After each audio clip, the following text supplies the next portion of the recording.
Chaos has become commonplace in America's supply chains. Executives say that almost every day a new disruption emerges, making it harder and harder to find a way out of this crisis. Here in the US and pretty much everywhere in the world, grocers are having a hard time keeping store shelves full. Given that conditions worsen by the day at the ports, where congestion is creating gigantic piles of containers to the point some of them are overflowing into city streets, crushing cars and provoking accidents, billions of dollars worth of goods are now stuck and out of reach. Shipping delays mean that some stores are only going to get their products after almost a month of waiting. That situation is aggravating local and nationwide shortages and making consumers extremely worried. Unfortunately, industry experts argue this is going to be the new normal for the foreseeable future, and there's only so much store owners can do to cope with shrinking inventories and empty shelves. Many of them are having to come up with creative ways of making the store appealing and seemingly organized for customers. They have no choice but to adapt to what some say is the beginning of a painful and extended crisis. Recent reports have been describing that some grocery store owners are turning to old-school tricks of the industry, or even developing new ones to hide the gaps on the shelves. That includes placing products in unlikely places across the store. Consumers reportedly said on social media that they have witnessed large beer boxes piled into aisles previously reserved for prepackaged meals. Others revealed they've seen boxes of chocolate filling placed next to fresh fish and produce.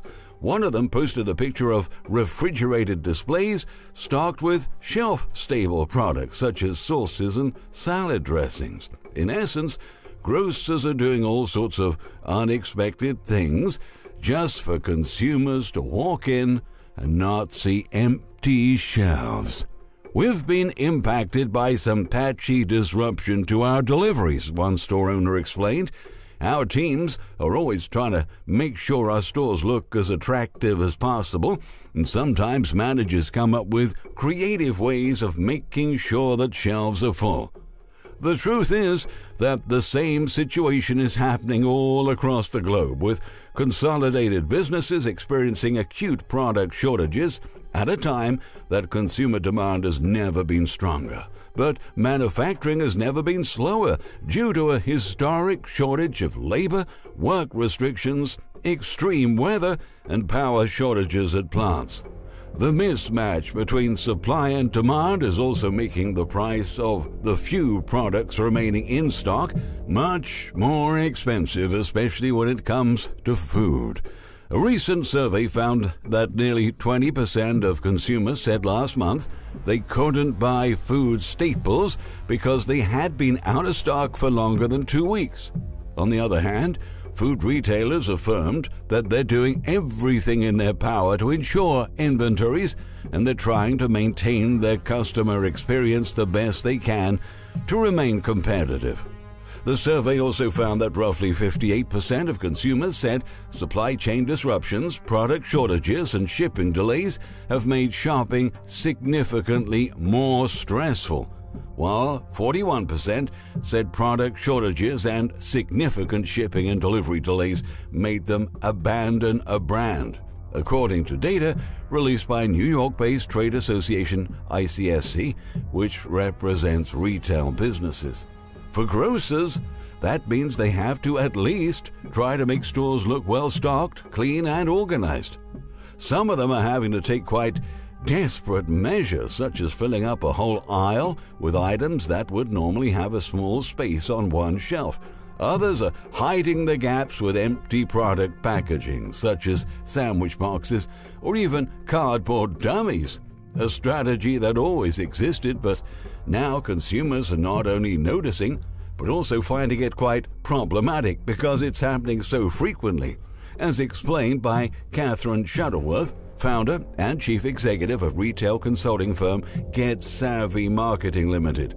A spokesperson for Tesco, which was seen displaying cardboard photos of items in the place of products in some stores, seemingly tried to smooth out the situation and said the use of cutouts wasn't linked to worsening shortages amid growing supply chain challenges, but that the images were being used to help staffers to visualize layouts to reconfigure the product displays. The use of cardboard placeholders makes operations easier for supermarkets, many of which are struggling to hire and retain staff, Ms. Shuttleworth said. It's probably quicker and definitely cheaper to put cardboard in than it is to do anything else, such as reorganizing a store's aisles or moving stock to fill the empty space. Placeholders can also shield staff from shopper inquiries into the whereabouts of items, she added.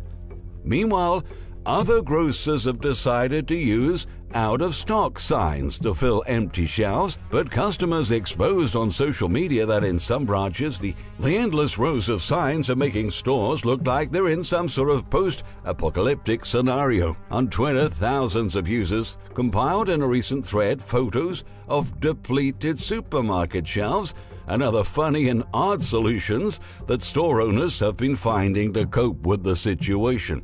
Many have been making fun of shelves displaying photos of food instead of the real thing, and calling out retailers for faking it so shamelessly. The thread began when one user posted pictures of rows of fake asparagus at Tesco. The post called the attention of many other users who started to show what they were seeing at their local stores and their recent shopping experiences. Another one spotted some cardboard carrots and sarcastically captioned, "Yum, yum." One of the pictures showed freezers completely filled with fake cartons of milk.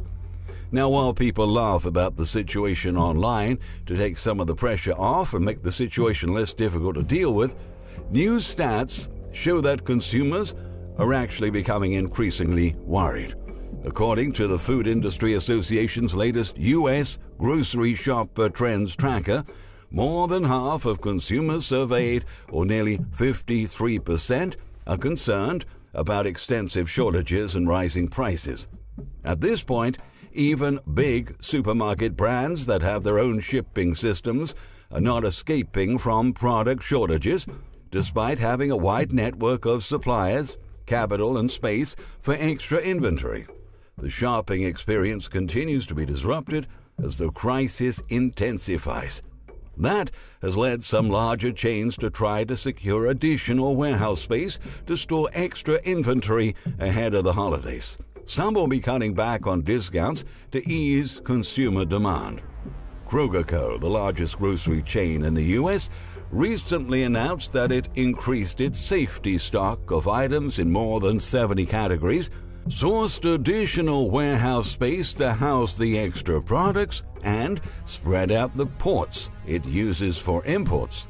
Walmart also revealed it has diverted ships to less congested ports while hiring 20,000 supply chain workers and automated warehouse operations wherever possible. Sadly, the vast majority of small grocery retailers have way less flexibility and continue to struggle to restock inventories. They're having to plan what items will show up on shelves on any given day.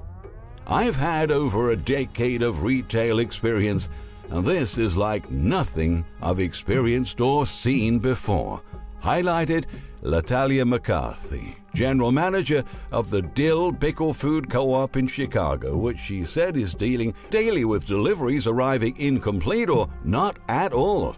We've made a huge effort in making sure we're not having these huge gaps. Dill Pickle has been filling up freezers with products most people aren't expecting to see in its cool section, including tofu, typically placed on shelves in the store's Asian section, and shelf-stable or ambient products items such as oat and soy milk.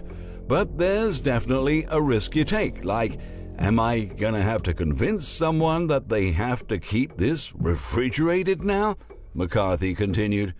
Store managers disclosed that they're bringing back some of the oldest techniques used by stores running low on produce to other sections of the store, facing up or moving a few items on a shelf to the front so customers can't notice all the empty space behind.